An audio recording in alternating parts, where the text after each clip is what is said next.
Quand on a procédé aux opérations d'amorçage du tuyau flottant, de l'air est rentré dans le réseau et donc on voit bien au niveau du préfiltre de pompe qu'il y a encore un petit peu d'air dans les canalisations. Pas d'inquiétude. Avant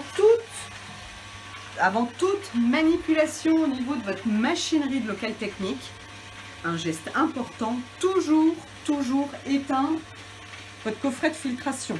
Donc avant toute chose, on éteint la filtration. Ça, c'est la première des choses. Donc là, on va fermer absolument toutes les vannes qui sont à l'intérieur du local technique. Donc la première des choses, on va mettre le filtre à sable. Ici, c'est la vanne 6 voies, donc avec 6 positions. Et on va positionner la vanne en position fermée. Première des choses. Ensuite, nous allons fermer la vanne à l'entrée de la pompe. Ça, c'est le bypass de la pompe à chaleur, on le verra tout à l'heure. Si l'agencement de votre local technique est différent, très certainement, vous pensez à fermer toutes les vannes. Donc, toutes les vannes bleues doivent être perpendiculaires au réseau, c'est impératif pour ne pas que la piscine se vide par le biais de votre pompe de filtration ou autre élément du local technique, et sens inverse, que l'eau ne redescende pas en gravitaire dans la piscine. Donc ça, c'est très important. Donc là, ici, dans le cas présent, je me suis assurée que toutes les vannes étaient bien fermées. Je vais donc pouvoir ouvrir le couvercle du préfiltre de la pompe de filtration, ici.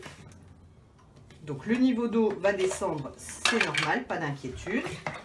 Pour être sûr de ne pas désamorcer la pompe, moi je referme le couvercle en attente de nettoyage du préfiltre. Donc le préfiltre de la pompe, c'est donc chargé avec toutes les choses que j'ai aspirées dans la piscine. Donc je vais le nettoyer et passer un coup de jet d'eau pour bien nettoyer le panier de préfiltre. Donc le panier est nettoyé, je vais le remettre dans la pompe. Très important, votre panier dispose ici d'une ouverture qui doit être mise dans le sens de l'entrée de l'eau.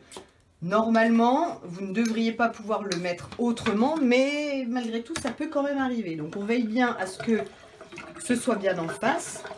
L'autre chose, on veille également à ce que le joint du couvercle de la pompe soit bien mis à son emplacement pour que ça ne crée pas de prise d'air.